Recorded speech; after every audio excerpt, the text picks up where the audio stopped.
No worries. Well, good afternoon, everybody. I'm going to be reading a story that was just published in an anthology called Birthing Monsters, Frankenstein's Cabinet of Curiosities and Cruelties, which was to celebrate the publication of Frankenstein. It was released by Firbolg Publishing in October 2018, and I decided to honor that long ago night when Mary Shelley and Percy Bysshe Shelley and everyone were telling each other horror stories and came up with the idea for Frankenstein. And Polidori was there, and so many other horror stories came about as a result of it. And to honor that night, I wrote a story called It's Only a Story, and I won't have the time to read the whole thing, but I'll read the first couple of scenes about 4 young boys and the stories they end up telling each other. It's titled It's Only a Story. 3 puppets scattered across a dollhouse by a careless child. That's what their twisted bodies looked like. But no, they were but children themselves, with limbs bent and angled as only those of young boys lost in play can be. As is also the way with young boys, though the 3 were friends, bound together by a love of scary stories in every possible form, each was in a different corner of the room. Each was looking away from the others, and each was intent on his own personal passion. On his back, in the corner nearest the bedroom door, was Ron, butt wedged into the spot where 2 walls met the floor, his long legs, which had only started stretching during the past year, rising up so far his feet threatened to dislodge a pixelated poster of robots fighting dinosaurs that his friend Biff, whose room it was, had pinned there. He held a comic book, one with a cover showing a vampire sucking the blood from its victim, at arm's length over his head. As he riffled quickly through the pages, the comic, which blocked the lone ceiling light, cast a flickering shadow across his face. In the center of the room sat Johnny, chin in his hands, facing a small flat-screen TV on which a giant reptile tossed scuba divers into its maw. Squirming on the floor, he hugged his crossed knees against his chest, if a scene turned too violent, would dip his head down behind them. Whenever he thought his 2 friends weren't paying attention, he'd chew his fingernails. Otherwise, he'd keep his hands hidden as best as he could. Biff, on the other side of the room, his back to his friends, rocked jerkily on a wheeled chair as he killed the zombies that swarmed his computer screen. He kept one foot on the top of his desk and the other in an open drawer, and as he swiveled, seemed in constant danger of tipping and pulling the desk over with him. He'd shout with glee each time his on-screen hammer hit a head and made it explode, but his outburst slowly changed from triumph to disgust until he groaned and threw his controller toward the floor, where it would have had a chance of landing had he not been surrounded by a pile of the previous day's clothes. He kept promising his mom he'd clean up, and he'd get to it, really he would, but not today, not when there were friends to play with, well, play next to, and not when there are movies to be watched, and comics to be read, and games to be beaten, and friends with whom to complain about them all. This is boring, he said. Killing these guys, it's gotten too easy. I mean, I smashed it with a hammer like 1,000,000 times already. Ron tilted his head back and looked at his upside-down friend. His eyeglasses slid to his forehead, and his friend grew fuzzy. Yeah, and I've read this one too many times already, he said, pushing his lenses back up his nose. If it wasn't so late, we could make a run to the comic shop, but it's already closed. Johnny cut off the sound on his horror movie and let the monsters fight on in silence. He smiled in the flashing light of the screen. And I already know who's going to win when Reptilicus finally gets around to fighting Aptoctopus. They sat without speaking for a few uncomfortable moments until Biff, always the first one for action, piped up. So what are we going to do about it? No one answered, but then Johnny smiled. I have an idea, he said. Why don't we all try to come up with our own horror stories? Biff looked at Ron. Ron looked at Biff, and then they both looked back at Johnny. Great idea, said Biff. You first. No, that's not what I... Hey, it was your idea, added Ron, glad it looked like he wouldn't have to be the one to start. He dropped his comic, it wasn't one of the valuable ones, those never left his own bedroom, and turned to place his back against the wall. Johnny looked nervously around the room with no idea how to begin. He forced his hands deep into his pockets so he wouldn't feel compelled to chew his fingernails again. His mind was a blank as he gazed about until his eyes fell on the controller Biff had tossed aside. Then, slowly, haltingly, he began to speak. There was his factory, see, where this company made computer games. he said, and the bosses were horrible, almost as bad as the big boss monsters in the games. They wouldn't let the workers take any breaks, not to eat, not to go to the bathroom, not even to sleep. Not even to sleep, repeated Biff, uncertain whether he was interrupting because the story made no sense or because it made too much sense. He read the articles, too. Well, they had to sleep in the factory and were allowed just enough sleep to be able to keep working, continued Johnny, but barely that, and so some died from exhaustion.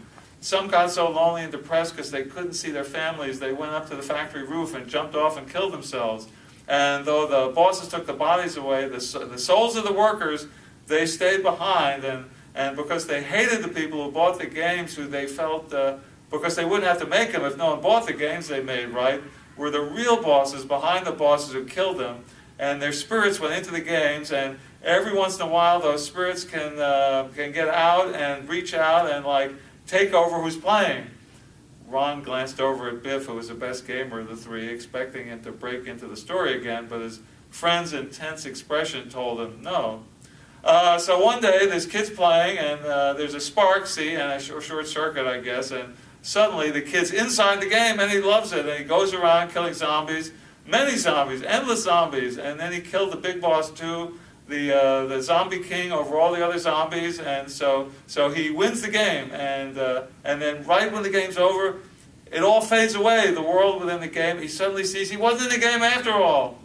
He was always in the real world. He was in our world. It was a lie, so he hadn't been killing zombies after all. He killed his friends, all of his friends, and so he gets locked up, and his parents throw the kid's console away, and you think that's the end of it, but then some other kid finds it in the trash, maybe the yard sale, and what happened to the first kid happens to him, and is this story going anywhere? Asked Ron.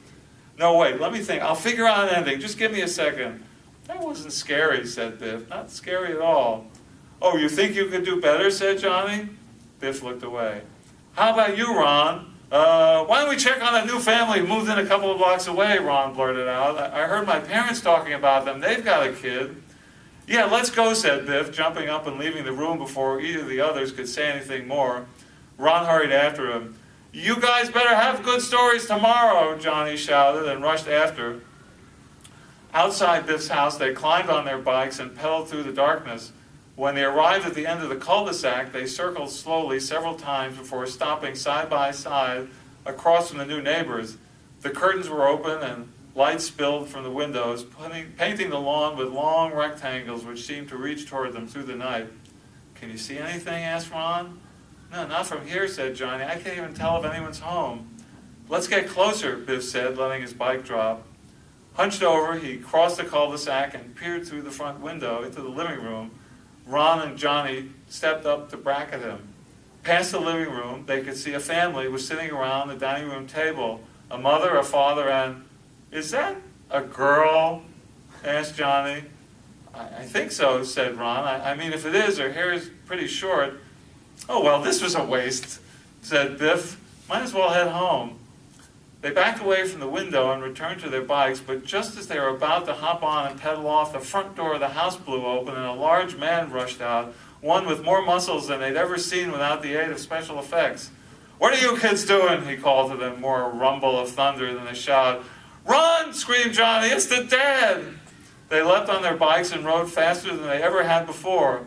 As the father chased them, they didn't even dare look back until his voice vanished away. But even then, they refused to slow down until they were back at Biff's house. They let the bikes fall away and collapsed on the lawn. That guy was scary, said Johnny, gasping. I hope we don't have to see him again. Well, we don't, said Biff. Luckily, we won't ever be going back there. Yeah, said Ron, it's only a girl. Just checking the time. After school the next day, they all met up at Ron's house where he pulled all his comic books out of the closet, not just the reading copies, but even the ones he normally wouldn't let Biff and Johnny touch. Usually all they could do was stare as he dangled them just out of reach in their plastic bags. No, said Biff, pulling his eyes away from the neat row of comics on the bed. I see what you're trying to do. It's not going to work. What? Me? No, you're hoping we'll forget. You're hoping you won't have to tell us a scary story. Well, I did it, and now you have to. He stepped back from the bed and plopped down on the floor. "Come on, you guys, enough," said Biff. "Stop trying to distract us." Ron carefully picked up his comics and, moving as slowly as possible, returned them to his closet. Then he sat in the corner of his bed and looked nervously around. "There's nobody here but us," said Biff. "Get on with it." "Yeah," said Johnny, "get on with it." Ron leaned forward and whispered in a voice so low that if the other two had been further back, they wouldn't have been able to hear him. "You know that gym teacher who's always trying to kill us?" he said. "Which one?" asked Biff. "You really have to ask? The one who makes us climb those ropes until we touch the ceiling. The one who never notices what's really going on during dodgeball. The one who puts a foot on our backs when he doesn't like our push-ups. Mr. Smokes." Johnny nodded. Biff only frowned. You know why he does those things? You know why he pushes us until we need help and then never helps us when we do? Because he's a vampire. "What does that have to do with anything?" said Biff. "Yeah, being a jerk doesn't make you a vampire," said Johnny. "Listen," continued Ron, "and you know why he wants to hurt us? Because he wants to make us bleed. And then after we do, he drinks our blood. The more we bleed, the more he gets to drink." Both of his friends made gagging sounds, but that didn't stop him. "Why do you think he's always so careful about cleaning up the blood? Why do you think he always takes away all the evidence we ever got hurt? He says it to stop other kids from getting infected. That's what he says, but it's a lie. He takes away whatever blood we spill and..." "He what?" said Biff. "Eats the bandages?" "Yes!" "Yuck," said Johnny. "That's not scary, that's gross." "Good enough for me. If I can't be scary, then you know me, I'm going to be gross." He read that somewhere. He couldn't remember where, but he hoped repeating it to his friends would work. "That's not what this is supposed to be about," said Johnny. "The idea was scary stories. You remember scary? Mine was scary." "Oh, really?" said Ron. "Are you sure?" "Hey!" shouted Johnny, looking at Biff for confirmation, but Biff only shrugged. "So anyway, Mr. Smokes is not the only one. He and the principal are in this together, and it gets even worse. Whenever we're told a kid has moved away, he really hasn't. The two of them..." The ring of a doorbell interrupted him. Ron frowned and scooted over to peer down at his bedroom window. "Who is it?" asked Johnny. "This is weird," he said. "Most definitely weird. It's that girl." "What's she doing here?" asked Biff. "I don't know." For a moment, the three boys were frozen, but after a beat, they simultaneously barreled downstairs, not wide enough to accommodate them side by side. As they pulled and pushed each other, first one was in the lead, then another, they reached the front door in a clump and tumbled against it with a bang. Ron turned the doorknob and let her in. "What do you want?" he asked. "Well, you're not being very friendly," she said. Now that she was right in front of them, instead of being spied on at night, there was no longer any doubt. Yet, short hair or no, this was a girl. Her dark eyes glistened, and she looked younger than they were, but somehow older. "My name's Mary. I saw you all out there last night. I'm new in the neighborhood, so I figured I'd come over and check you guys out. I could use some friends here." The three friends looked at each other, and because they'd known each other for so long, almost 2 whole grades, each could tell what the other was thinking. About the father chasing them, and his angry face, his loud voice, the size of his fists, how their hearts pounded as they raced away on their bikes, and how relieved they were he hadn't caught them. They hoped the new girl wasn't as perceptive to what was going through their minds as they had become, but she surprised them because she was. "Oh, don't mind him," she said. He's harmless. So what were you guys doing?"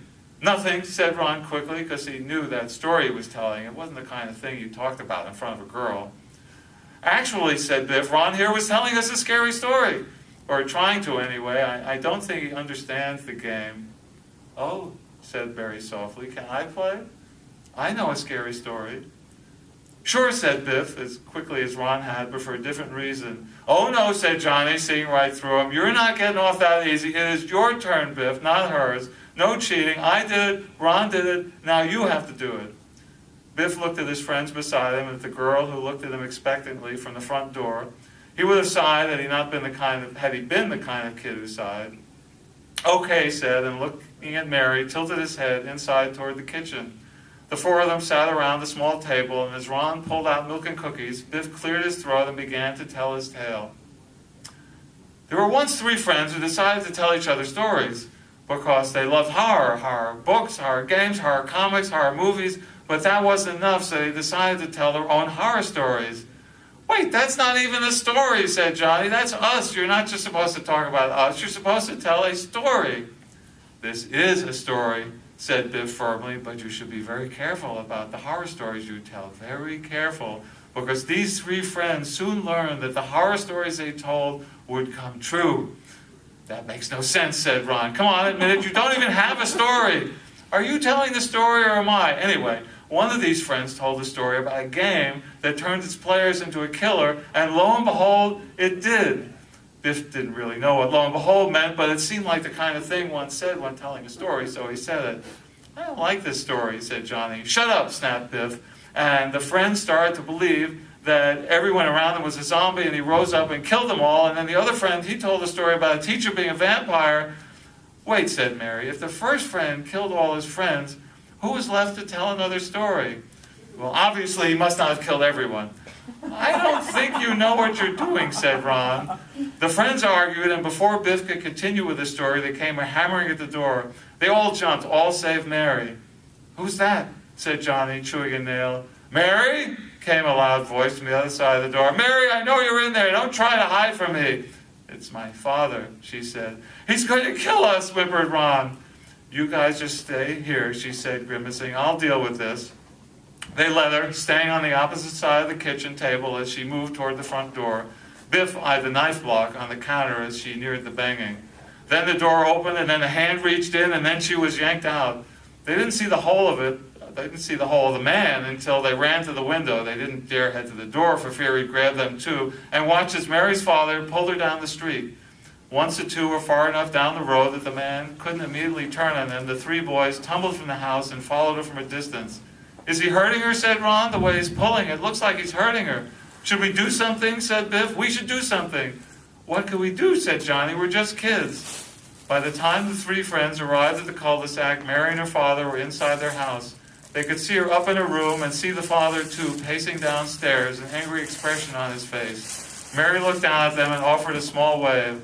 Do you think she'll be okay, said Ron. Ron and Johnny both looked at Biff. He would know such things. He usually did. Well, do you? Asked Johnny softly. I don't know, said Biff. If this were a game or a movie or a comic, I think she would be. She'd have to be, right? But I don't know. And we'll stop there. That's about halfway down and done, and there are other stories that get told, and then you'll have to read the book. I love the voices. You'll have to read the book. Thank you. You got the kids' voices really well. Sorry, I came in late, obviously, so what is your book? It's in a book called Birthing Monsters, Frankenstein's Cabinet of Curiosities and Cruelties. It was a book to celebrate the anniversary of the publication of Frankenstein. Came out last year. It was published by Firbolg Publishing in October, and this is a story that combines that long ago night when the Frankenstein and all the other folks were telling each other stories and they were created. And it's sort of in a Stranger Things kind of course, of feeling. Where you've got a Mary and and yeah. There's a Polidori analog, and there's a Percy Biff. Biff is Percy Biff Shelley, and so forth. So anyway, thank you.